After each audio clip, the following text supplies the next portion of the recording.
Hello everyone. In this video we're going to go over level of interest detection using a large language model. One of the use cases for this is to gauge user interest in the content that's being provided or put out. One avenue is a gaming company releases a new in-game scenario to monitor the chats and pull back, or to assess if the new scenario is resonating with the users or not, and whether to expand upon it or go back to the drawing board and start with a new scenario. So that's just one use case. Here you have brief explanation of it, import my warnings, and then once again I have just some text with different statements that users could make or people are going to make with regards to content, and that's what you would use to assess and assign rating scale of highly interested all the way down to disinterested. For this one we're just going to use, I'm not sure why, but I just couldn't get into the magazine article. It didn't resonate with me.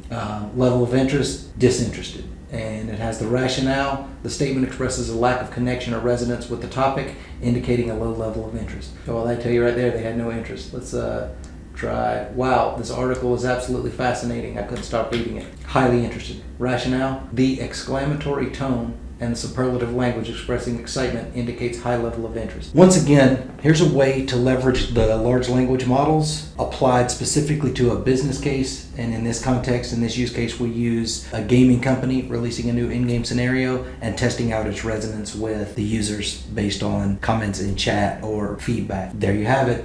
Level of interest detection with large language models by FalconsAI 125.